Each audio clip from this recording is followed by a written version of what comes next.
pemirsa, Anda menyaksikan segmen khusus G20 CNBC Indonesia bersama saya Syafina Sakian.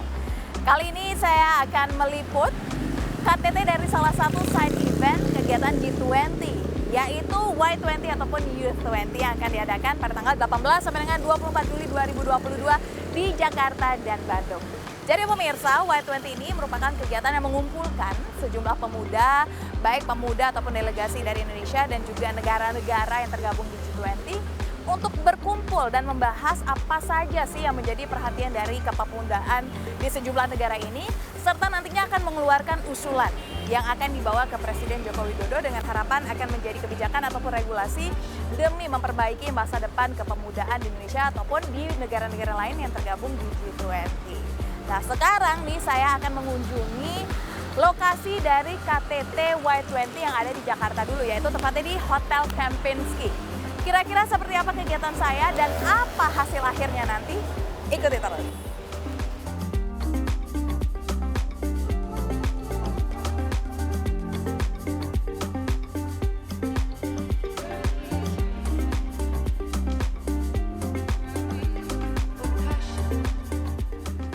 Sekarang saya sudah berada di Hotel Kempinski, di mana hotel ini menjadi lokasi dari penyelenggaraan KTT Y20 di Jakarta. Jadi di hotel inilah para delegates akan mengikuti talk show dengan tema Digital Transformation, lalu juga akan berkunjung ke DPR untuk mengikuti talk show dengan tema Youth Employment. Lalu besok nih, tepatnya di tanggal 19 Juli, para delegates ini akan melakukan city tour. Seneng banget ya, mereka akan mengunjungi Jakarta International Stadium ataupun JIS, lalu menaiki Finisi Boat yang ada di Ancol, lalu ditutup dengan berkunjung ke Gereja Katedral serta Masjid Istiqlal. Nanti di akhir hari, para delegates dan juga seluruh pihak dari Y20 akan mengikuti talk show dengan tema Sustainable and Livable Planet dan juga Diversity and Inclusion. Seru ya!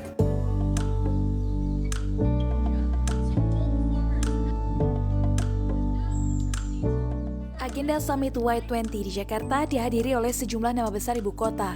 Pada acara KTT Y20 dibuka di Gedung Nusantara 5 DPR RI. Menteri Luar Negeri Retno Marsudi, anggota DPR RI Putri Aneta Komarudin, dan Co-Chair Y20 Michael Victor Sianipar turut hadir dalam acara pembukaan. Retno Marsudi menyambut hangat kedatangan para delegasi di tengah isu dan tantangan global di era pemulihan ekonomi ini. Menlu meyakini Indonesia sebagai ketua presidensi G20 memegang tanggung jawab kolektif untuk bisa mengatasi berbagai tantangan global. Sementara pada malam hari, kegiatan Y20 di Hotel Kempinski Jakarta, kegiatan dihadiri oleh Gubernur DKI Jakarta Anies Baswedan dan juru bicara presidensi G20 Maudy Ayunda. Anies Baswedan menuturkan dukungannya kepada komunike yang dibentuk oleh Y20 dan menghimbau untuk tidak menyepelekan kalimat yang tertulis di dalam komunike tersebut. Anies mengatakan dokumen komunike akan menjadi sejarah yang mengubah perjalanan umat manusia ke depan karena yang berkumpul dan merangkai adalah pemuda lintas bangsa. Maudy Ayunda menanggapi salah satu isu yang menjadi fokus di Y20, yaitu transformasi digital. Maudy menjabarkan pentingnya informasi transformasi digital yang harus dibarengi dengan pengetahuan kesehatan mental, serta menekankan pentingnya sekolah untuk mengajarkan literasi digital bagi siswanya sejak dini di tengah gencarnya dunia maya saat ini. Beberapa tokoh lain yang juga turut hadir mengisi sejumlah talk show yang diadakan, diantaranya adalah Menteri Pariwisata dan Ekonomi Kreatif Republik Indonesia Sandiaga Salahuddin Uno, Menteri Pemuda UAE Syama Al-Mazrui, Managing Director of Development Policy and Partnerships World Bank Mari Elka Pangestu, dan masih banyak nama besar dan berpengaruh lainnya.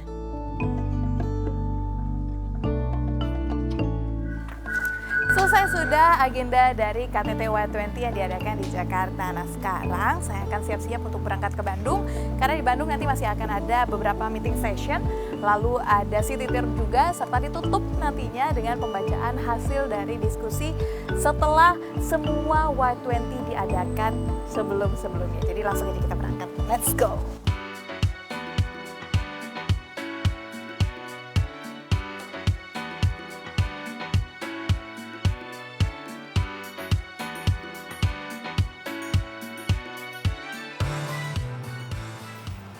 Yeay, akhirnya Chef nyampe juga di Bandung untuk menghadiri KTT dari Y20 akan berlangsung di Gedung Sate dan juga Hotel Intercontinental. Jadi, nanti para delegate di sini akan mengikuti sejumlah meeting serta juga melakukan finalisasi dari semua meeting atau 4 kali pre-summit yang telah dilakukan oleh para delegates hingga akhirnya menghasilkan sebuah komunike.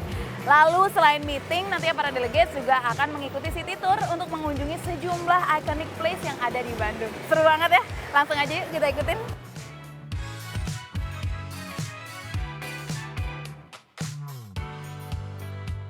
Pemilihan Jakarta dan Bandung sebagai lokasi KTT Y20 tentu memiliki alasan sendiri. Jakarta dipilih untuk memperkenalkan ibu kota negara. Sementara Bandung dipilih untuk menunjukkan bahwa Indonesia memiliki wilayah perkotaan yang sejuk. Kesamaan antara pemilihan Jakarta dan Bandung adalah sama-sama ingin memperkenalkan sebagai kota keberagaman, di mana banyak masyarakat dari luar daerah berkumpul di Bandung dan Jakarta.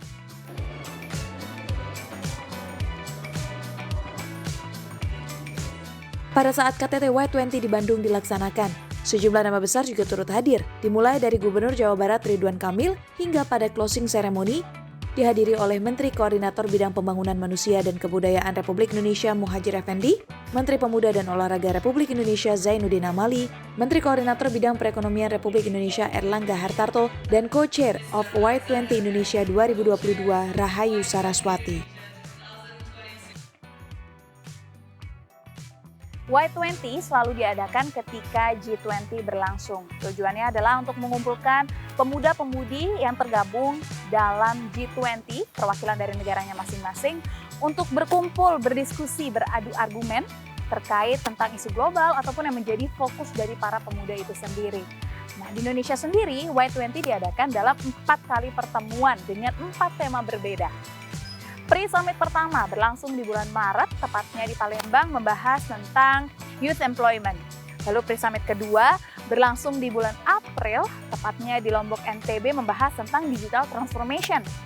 Pre-summit ketiga berlangsung di bulan Mei dan tepatnya berada di Balikpapan, membahas tentang sustainable and livable planet.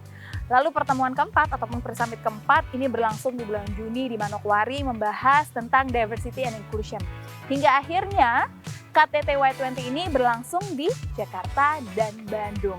Dari seluruh agenda diskusi ini nantinya akan menghasilkan sebuah komitmen atau yang disebut dengan komunike yang akan dibawa pada kegiatan puncak dari G20 dan diberikan langsung kepada Presiden Joko Widodo.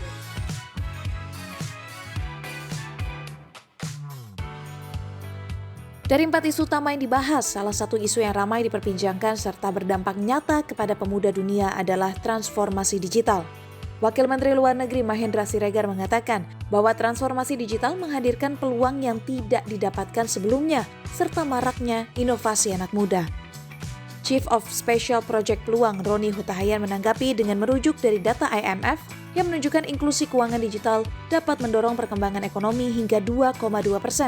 Tentu dengan adanya kerjasama antara pemerintah dan swasta yang melibatkan akses pada infrastruktur, literasi digital, dan keuangan, serta perbaikan kualitas institusi.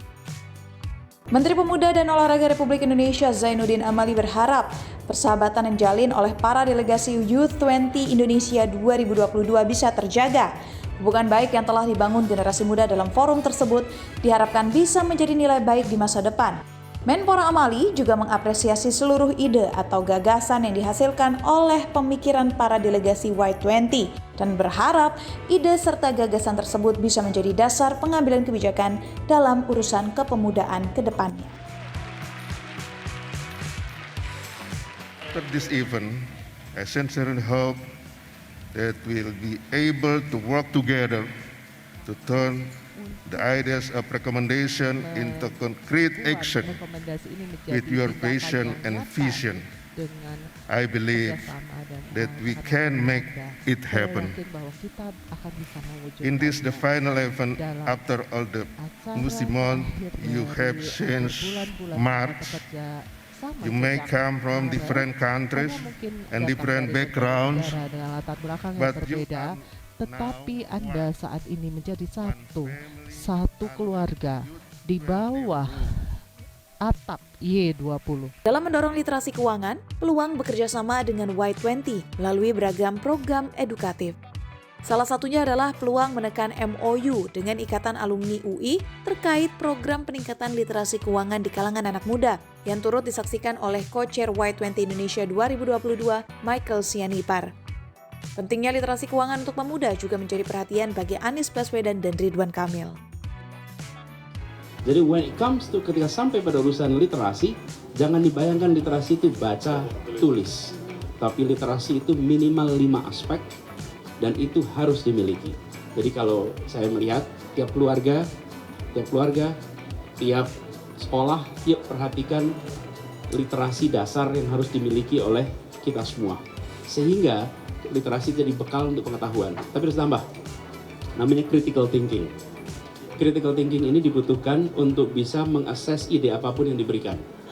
Jadi jangan sampai terbawa. Kalau ada tawaran-tawaran, kalau ada critical thinking, tawaran yang nggak masuk akal itu langsung batal. Batalnya oleh siapa? Oleh critical thinking. Yang membatalkan critical thinking. Semua ide-ide yang ekstrim di bidang keuangan itu batal oleh critical thinking. Jadi perkuat literasi, perkuat critical thinking, insya Allah aman.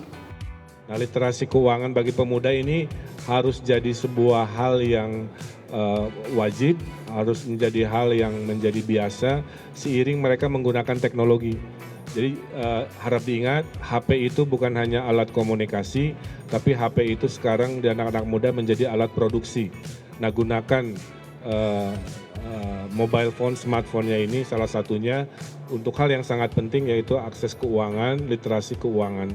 Semua urusan hidup suatu hari akan selesai di tangan kita, dan yang terpenting adalah masalah literasi keuangan. Dari sekarang rajinlah berinvestasi misalkan, dari sekarang rajin melihat bahwa wealth creation ya, tidak hanya menabung sekarang tapi berinvestasi, maka harus jadi subjek yang smart. Di tengah pandemi, pertumbuhan ekonomi Indonesia terus resilient dan cenderung membaik. Bahkan industri kreatif terus bermunculan yang diprakarsai oleh anak muda. Dukungan kepada anak muda dan peran anak muda juga disampaikan oleh Menko PMK dan Co-Chairman Y20.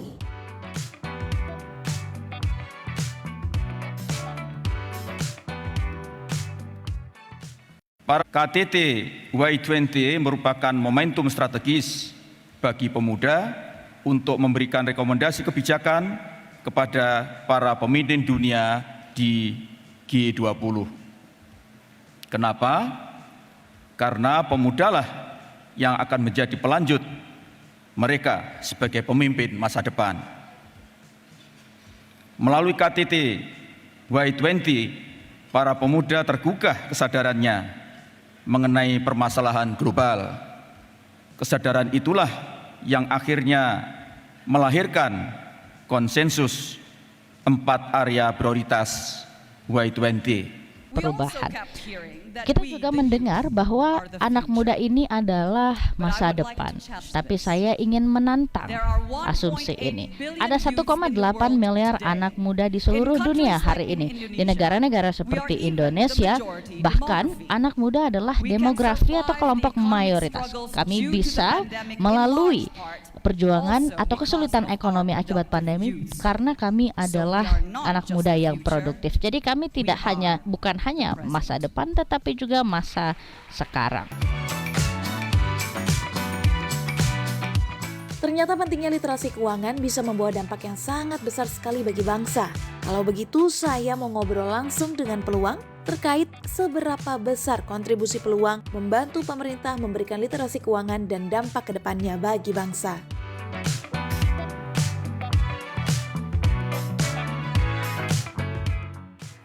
Dor. Halo Pak Wilson. Halo Safina. Apa kabarnya? Baik, senang banget. Sehat ya Pak? Sehat. Sehat. Terakhir kita ketemu di Lombok ya, itu Pre-Summit Y20 yang kedua. Sekarang kita udah ada di Bandung untuk menghadiri KTT dari Y20. Nggak kerasa ya agendanya udah mau selesai nih. Betul. Oke. Nah ini Chef tentunya hadir di sini mau berdiskusi juga nih sama Pak Wilson. Kenapa sih Y20 ini begitu penting untuk diadakan gitu, dan selama pre-summit yang sudah dijalankan gitu, akhirnya isu-isu apa yang dibicarakan? Boleh kita sambil jalan ya Pak? Ya, ini senang sekali nih Safinas bisa bertemu ya langsung dari Bandung. Juga saya senang dapat menyapa teman-teman yang sedang menonton nantinya.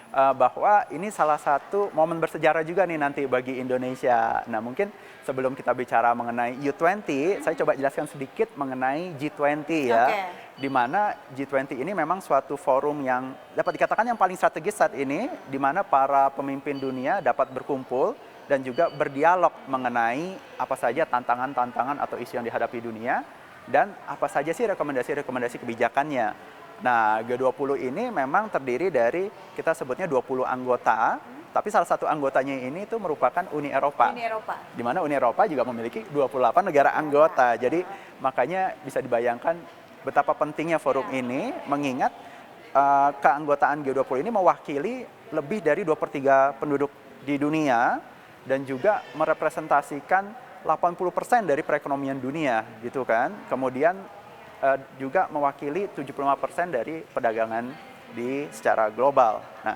yang menarik ini, mengapa kita juga saat ini di Museum Konferensi Asia Afrika, karena kali inilah Indonesia memegang presidensi G20. Iya, betul. Sejak G20 ini sendiri dibentuk di tahun 1999. Jadi dapat dibayangkan ini kesempatan sekali dalam 20 tahun. Jadi mungkin kedua kalinya Indonesia dapat memegang presidensi itu paling cepat 20 tahun lagi, gitu kan. Jadi maka ini sangat strategis.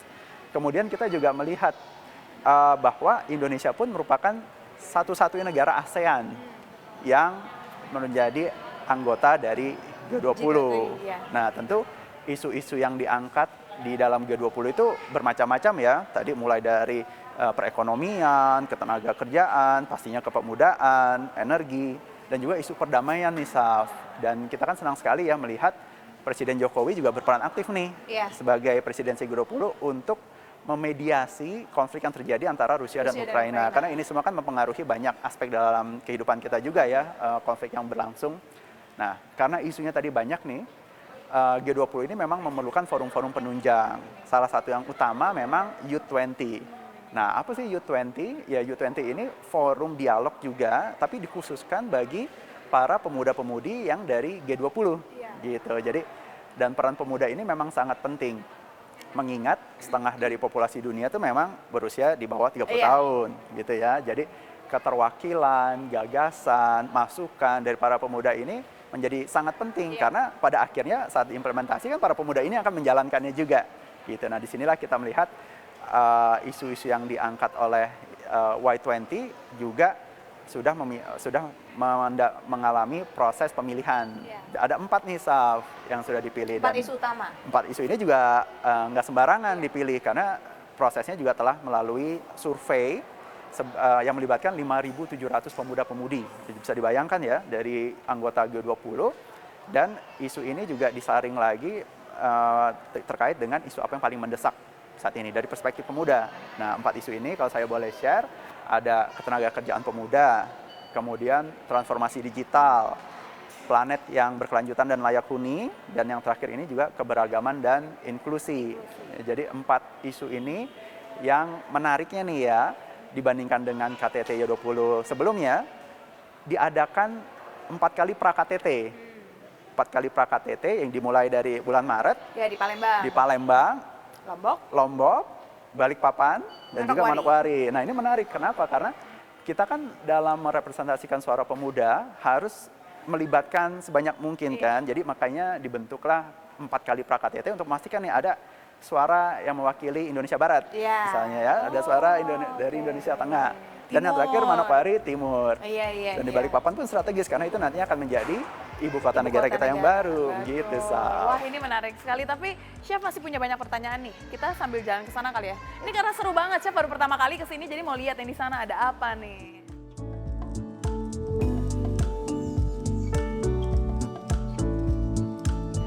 Wah, ini ada mesin tik zaman dulu nih, Pak. Iya, menarik ya. Gede banget yang gitu ya. Iya. Oke, Pak, ini juga ada yang menarik perhatian saya adalah peluang ini selalu hadir dari pre-summit pertama hingga akhir atau dapat dikatakan sebagai official partner lah dari Y20. Apa sih sebenarnya melatar belakangi peluang untuk menjadi bagian dari Y20? Nah, ini pertanyaan yang baik juga nih, Syaf, karena kita melihat kan tadi ya KTT Y20 ini memang mewakili suara dari pemuda yang merupakan anggota G20.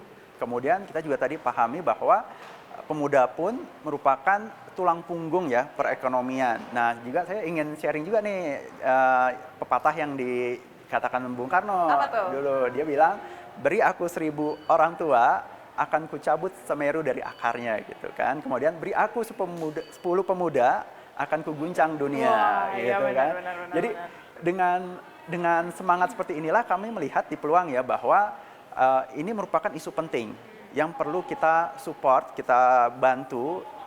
Bantu caranya gimana? Nah, karena memang kita melihat suatu irisan atau upaya yang perlu bisa dilakukan bersama-sama nih. Karena peluang kan juga merupakan platform investasi multi aset yang mayoritas penggunanya itu juga milenial dan zilenial. Nah, jadi bagaimana kita melihat kebersamaan ini dapat kita lanjutkan dalam proses yang sedang dilakukan oleh Y20 gitu ya. Nah, dan ini pun kami melihat bagi peluang, ini sarana bagi kita juga bagaimana bisa lebih mengajak sebanyak mungkin pemangku kepentingan untuk bekerjasama dalam literasi digital yang merupakan bagian dari agenda transformasi digital yang tadi diangkat oleh Y20. Wah, jadi memang keterlibatan peluang tuh memiliki alasan yang besar sekali dan tentunya memang berharap banyak sekali dengan pemuda-pemuda ya. Betul sekali, Sal. Saya masih pengen tanya dulu nih sama Pak Wilson, tapi sebelumnya karena museum ini besar, kita geser ke sebelah sana kali ya. Yuk, mari. Silakan.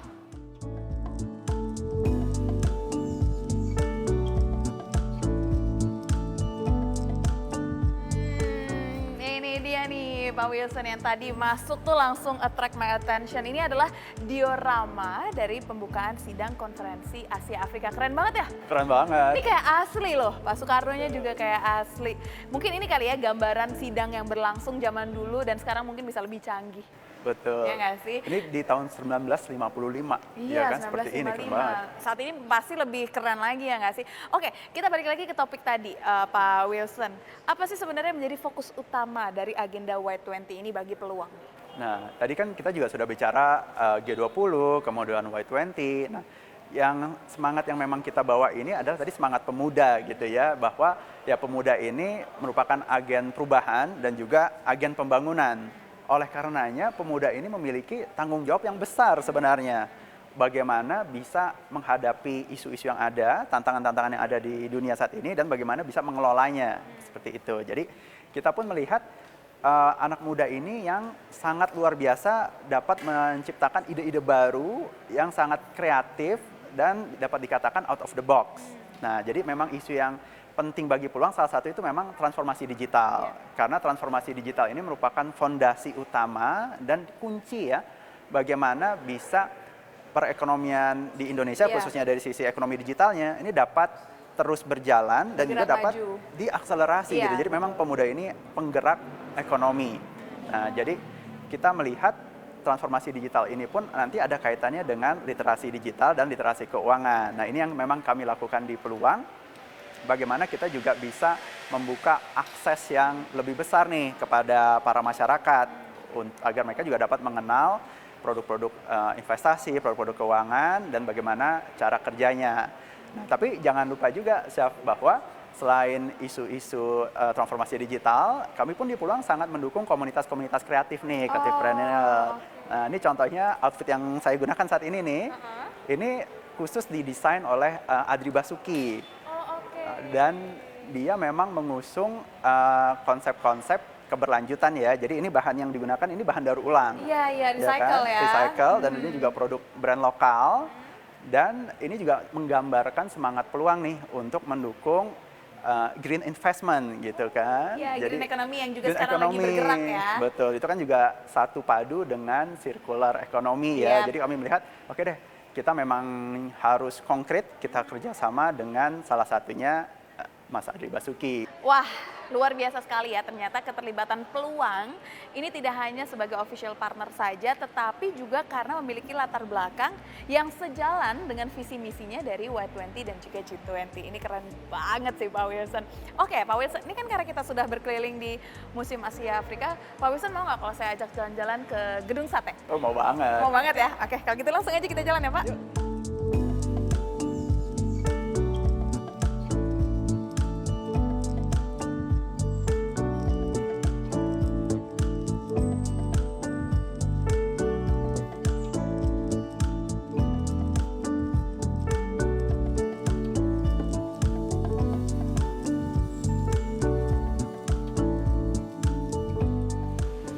Mari Pak. Ya. Yeay, akhirnya kita sudah sampai di Gedung Sate. Betul, ini luar biasa sekali ya bisa hadir di sini langsung. Ya, jadi Gedung Sate ini merupakan salah satu iconic place dari Bandung juga ya Pak, dan ini menjadi destinasi yang akan dikunjungi oleh para delegates nanti dari Y20, betul ya Pak ya? Betul sekali. Oke, Pak, kita lanjutin nih diskusi kita tadi Pak. Kan tadi Bapak sempat menyebutkan bahwa peluang ini aktif menjadi official partner dari Y20, tapi in reality, bagaimana kontribusi peluang dalam membantu pemerintah meningkatkan literasi keuangan kepada masyarakat? Ya, baik sekali Safinas. Jadi memang kami melihat ya, dalam konteks literasi keuangan, ini masih memiliki ruang gerak yang bisa ditingkatkan lebih jauh. Karena data terakhir juga menunjukkan literasi keuangan Indonesia itu masih belum mencapai 40% di masyarakat. Nah, memang ini salah satu tantangan dan juga kita juga memperhatikan ada sekitar mungkin 59% dari rumah tangga di Indonesia itu tidak memiliki akses terhadap layanan keuangan digital dan juga bahkan tidak mengenal apa saja yang tersedia dari layanan keuangan digital. Nah, kami memang ingin menyoroti hal tersebut dengan cara bagaimana nih kita mendobrak stigma investasi itu hanya untuk kalangan tertentu gitu ya, kalangan yang sudah mapan, misalnya yang sudah memiliki penghasilan, dan juga bahwa layanan keuangan digital itu eksklusif. Nah, ini mitos-mitos yang ingin kami pecahkan bahwa mudah kok sekarang berinvestasi dengan modal misalkan Rp5.000 loh Safinas, kita bisa mulai menabung emas digital misalnya. Itu. Nah, hal-hal ini yang memang kami coba membuat kontribusi terhadap masyarakat melalui platform peluang, di mana platform yang kami ciptakan ini dapat memberikan harapannya akses terhadap lebih banyak masyarakat. Karena per hari ini aja nih Safinas nih ya, kita sudah memiliki hampir 7 juta pengguna terdaftar. Di mana di akhir tahun lalu itu masih tercatat 4 juta pengguna. Nah, ini kan kita melihat momentum yang baik ya, dengan minat dan tren berinvestasi di masyarakat. Jadi kita ingin membantu upaya pemerintah untuk menjangkau lebih banyak masyarakat gitu ya, untuk mengenal lebih jauh apa sih literasi keuangan itu, apa saja topik-topik yang relevan bagi mereka. Sesederhana kalau kita lagi gajian nih Safinas, bagaimana kita bisa mengelola nih seberapa besar yang perlu kita gunakan untuk kebutuhan sehari-hari, seberapa yang bisa kita tabung, dan seberapa besar untuk berinvestasi. Sehingga pada akhirnya ya akan lebih banyak masyarakat yang memahami apa itu berinvestasi yang baik, produk-produk keuangan apa yang sesuai dengan profil resiko mereka. Dan kami juga dalam aplikasi kami sangat mudah sekali nih bagi masyarakat untuk melakukan diversifikasi portfolio. Karena kan kadang-kadang dalam situasi ekonomi seperti sekarang susah ya ditebak sektor mana atau instrumen mana yang sedang naik atau akan turun gitu. Jadi memang diversifikasi itu sangat penting. Bayangkan jika kita punya suatu aset itu hanya ditaruh di satu instrumen. Ternyata instrumen ini sedang tidak baik kinerjanya, ya kan? Nah, jadi inilah pentingnya mendiversifikasi portfolio. Dan memang bagi kami masih banyak ya yang dapat kami lakukan dan kami tidak bisa bekerja sendiri, Safinas. Oleh karenanya, ya kami juga banyak bekerja sama dengan mitra-mitra perusahaan dan juga baru-baru ini kita menandatangani nota kesepahaman nih dengan Ikatan Alumni Universitas Indonesia, di mana memang titik beratnya kami ingin menggapai lebih banyak generasi muda nih yang notabene banyak duduk di bangku kuliah.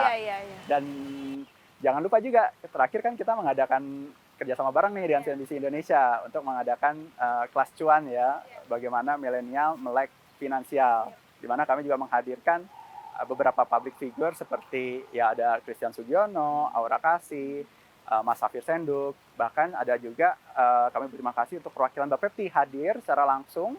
Bapepti ini adalah regulator yang mengelola atau mengawasi aset-aset digital seperti emas digital dan juga aset kripto nih yang lagi tren di masyarakat seperti itu. Jadi ini mungkin sebagian kecil yang dapat kami lakukan, tapi kami sangat yakin dengan bekerja sama kita akan bisa lebih banyak lagi untuk mencapai atau menggapai masyarakat lebih luas. Ya, kuncinya adalah kolaborasi, betul ya? Betul sekali, Safinas. Oke, Mas Wilson, ini kalau kita lihat ya, tadi kan Peluang menyatakan bahwa fokus agenda ataupun tema dari Y20 yang menjadi perhatian dari peluang ini adalah digital transformation. Kita tahu sekali. digital transformation ini udah bergerak sangat masif.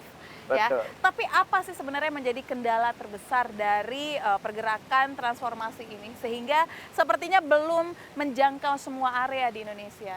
Baik sekali. Jadi begini Safinas, kalau kita bicara transformasi digital, ini memang tidak lepas dari pertumbuhan ekonomi digital di Indonesia ya, yang memang saat ini sudah sangat baik dan bahkan dari nilai ekonominya nih sudah mencapai angka 70 miliar dolar Amerika. Yang ini tertinggi di Asia Tenggara saat ini ya, dan itu diprediksi, ini juga statement dari pemerintah, akan dapat mencapai angka lebih dari 140 miliar dolar Amerika Serikat, yang artinya akan terjadi kenaikan 2 kali lipat. Nah, di sini kami melihat transformasi digital ini memang penting, dan tadi tantangannya adalah bagaimana kita bisa mempercepat dan menggapai lebih banyak masyarakat tadi ya untuk bisa menggunakan layanan-layanan digital khususnya di sektor keuangan digital. Jadi mungkin kalau bisa saya summary, tantangannya itu termasuk infrastruktur, konektivitas misalnya ya, internet. Kemudian kedua itu tadi literasi, literasi digital dan juga literasi keuangannya nih. Bagaimana masing-masing bisa saling terkait, dan yang menarik nih, karena ini saling terkait, jika salah satu atau dua dari tiga ini bisa meningkat, itu akan banyak memberikan dampak positif pada masyarakat pastinya. Nah, di sini kembali lagi, kami juga sangat terbuka untuk bekerjasama dengan berbagai pihak, khususnya dalam hal ini ya dari Y20 ya, Youth20 yang memang mereka sudah luar biasa sekali mengumpulkan masukan dari berbagai pemuda, tidak hanya di anggota G20 tapi juga dari berbagai pelosok Indonesia yang tadi sudah saya ceritakan sedikit. Iya. Mulai dari Palembang ya diadakan Pra-KTT, kemudian Lombok, Balikpapan hingga ke timur di Manokwari. Baik. Pak, apalagi nih yang akan dilakukan peluang hingga akhir tahun ini dan bagaimana optimismenya terkait pemerataan literasi keuangan di Indonesia di masa yang akan datang? Ya, jadi kami di Peluang pun juga sangat senang ya melihat perkembangan terkini bahwa literasi keuangan ini ya terus berangsur-angsur meningkat. Nah, tapi salah satu PR-nya memang bagaimana pemerataan dapat terjadi. Karena kalau kita kembali lagi melihat data, banyak literasi keuangan yang sudah baik ini terkonsentrasi di kota-kota besar. Yep. Nah, sehingga tadi kami senang sekali bisa mendukung Y20 untuk menggapai lebih banyak masyarakat yang tadi di luar perkotaan. Nah, kalau kami melihat ke peluang sendiri nih, Saf, kita sudah memiliki tadi kan hampir 7 juta pengguna terdaftar, dan secara umum meningkat nih pengguna terdaftar yang berdomisili atau berasal dari luar Pulau Jawa misalnya. Dan ini kan artinya sedikit banyak kami sangat optimis ya bahwa kita dapat menggapai lebih banyak masyarakat untuk lebih mengenal tadi ya apa itu berinvestasi yang baik, yang sehat, dan juga bagaimana memilih produk investasi yang tepat. Yeah. Nah, ini sangat penting nih, Saf, karena kan kadang-kadang banyak tren FOMO ya di kalangan anak muda nih, khususnya ikut-ikutan teman untuk berinvestasi di suatu produk yang mungkin mereka belum paham sekali gitu. Jadi dengan adanya peningkatan literasi keuangan ini, itu tidak hanya akan meningkatkan nilai ekonomi, yang juga nanti berkaitan dengan penciptaan lapangan kerja pastinya gitu kan. Dan yang kedua tadi poin pentingnya menghindari masyarakat untuk mudah tertipu oleh penipuan-penipuan yang berkedok investasi. Jadi memang harapan kami dapat terus bekerja sama dengan banyak pihak, bergandengan tangan dengan pemerintah pastinya, juga dengan asosiasi-asosiasi bisnis untuk mencapai upaya-upaya yang akan kita tempuh bersama nih, gitu. Tentunya kami tidak akan bisa bergerak sendiri, Safinas. Iya. Baik, kalau gitu terima kasih banyak Pak Wilson atas waktunya. Senang sekali bisa berdiskusi kembali dengan Pak Wilson. Sehat dan sukses selalu, Pak. Sukses, Safinas. Terima kasih. Di tengah banyaknya kendala yang dihadapi era transformasi digital, tetapi optimisme yang dimiliki oleh peluang terhadap pemerataan literasi digital dan keuangan terbukti nyata, tidak hanya dari keterlibatannya sejak awal dengan Y20, tapi juga aksi yang telah dilakukannya. Keberhasilan peluang dalam menjalankan visi misi sejalan dengan keberhasilan penyelenggaraan Y20 bagi para delegasi. So how do you feel regarding to all agenda of Y20 in Indonesia? Oh, I think it's the common thought of all delegates that we feel so welcome in the country ever since the entrance to from the airport. it's been a wonderful experience to feel that this exercise of the youth diplomacy in Indonesia and what they are making for the Y20 for all of us makes us feel like true diplomats. So at the end, what is the result of Y20 meeting? Yeah, I think that what we aim with all of this is to give a final communique to the President of Indonesia, as long as other representatives of the G20 countries, and perhaps to see them taking action into the 4 priority issues that we are working on. So we have a lot of work to do still, even if the communique gets out, because the action is what matters. So the first question, what is your opinion regarding to all Y20 agenda? Well, I really think that this year they've come up with really, really good agendas because they've picked the most crucial and most pressing issues that we experience today. It is diversity and inclusion, it is youth unemployment, it is a sustainable and livable planet, as well as digital transformation. And it's really important that we look at these topics because those are our most pressing. And I think it's incredible that they've brought us young people to the forefront to really look at how we can mitigate these issues, because whether you know or not, young people are the most impacted by these issues. So what is the final output after all of this meeting? I think the real work is going to begin at the end of the summit once we've drafted the final communique and then we submit it to the G20. And I think then we must put in all the effort to hold our governments accountable, because I think most of us have had the privilege to go to many summits in the past and we know that your documents do never go forward. So I think after we leave Indonesia, we need to go back to our own governments, meet with our Sherpas and our international relations departments and be able to hold them accountable and work with them towards the G20 as well. And after the G20, make sure that the policies are implemented into the current system of the decision making. So the last one, what do you think about Indonesia? Well, firstly, the welcome has been impeccable. We've been received in such a warm manner and we've settled in quite well, even though our flights were very long. But the organizing committee made sure that our places were comfortable and that we received enough rest to make sure that we participate fully in the event.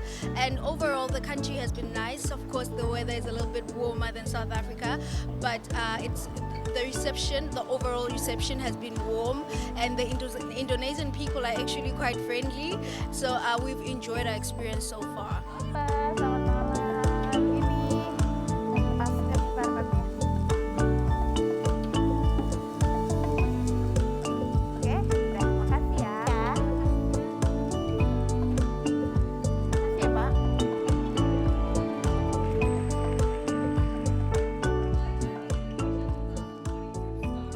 Akhirnya seluruh rangkaian dari Y20 yang berlangsung di Indonesia selesai, mulai dari Palembang, Lombok, Balikpapan, lalu di Manokwari hingga akhirnya ditutup di Jakarta dan juga Bandung. Dan serta juga dihadiri oleh para calon penerus bangsa. Semoga yang dihasilkan ini tidak hanya menjadi wacana, tetapi bisa tereksekusi dengan baik ya, baik bagi bangsa Indonesia maupun para negara yang bergabung di G20 agar bisa menghasilkan para pemuda yang bijaksana dan luar biasa. Saya Syafina Sasyar dari Bandung, Jawa Barat untuk CNBC Indonesia.